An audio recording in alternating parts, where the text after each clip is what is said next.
The ghost of narco-politics has not left Panama. A recent operation involving a direct relative of a congressman has brought the topic of narco-politics back to the national debate. Our colleague Reka Shandiramani tells us about it. Panamanian prosecutors dismantled an international network dedicated to drug trafficking and money laundering in the so-called Operation Jericho. The investigation lasted just over a year and resulted in the seizure of 1,592 packages of cocaine and almost $400,000, 41 raids, and 28 people charged. Among those under investigation are Panamanians, Colombians, and Mexicans. We were able to establish the existence of a criminal group that was engaged in international drug trafficking by introducing illicit substances through the Darien area, by land through backpackers, substance that was then moved to the area of San Miguelito, then camouflaged in double bottom of a vehicle to be taken out to the area of Costa Rica.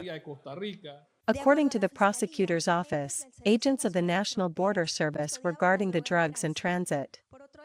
On the other hand, one of those captured is Abraham Rico Pineda, son of the Deputy of the National Assembly, Raul Pineda, member and director of the Democratic Revolutionary Party. The operation is also investigating a company linked to the deputy's entourage, which would have served as a vehicle for the alleged laundering of the illicit money. They do it from the moment they put money to finance structures, candidacies, that allow them to effectively have some level of incidence on national and political activities. That is a problem we are facing. At the national level, it has been questioned precisely that they have taken over instances such as the legislative body. Today we are facing precisely one of these questions, due to the linking of some deputies or relatives close to organized crime, drug trafficking, money laundering.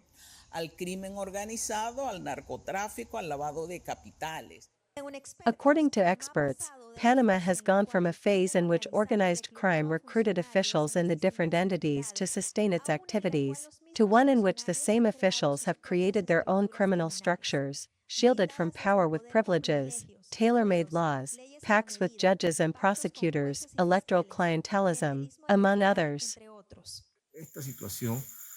This situation is worrying us because of this suitable test.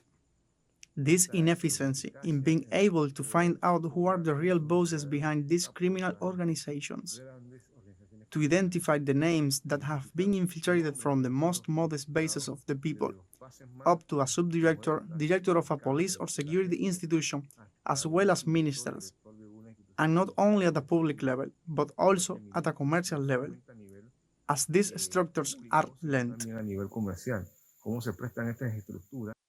Although private electoral financing has been kept since the last elections, this is not complied with because the Electoral Tribunal itself has said that it has no way to audit and confirm the veracity of the reports submitted by the candidates, in addition to in-kind donations, which many campaigns omit to register. According to experts, as long as the key to private financing is not closed, narco-politics will continue to settle in the Canal Country.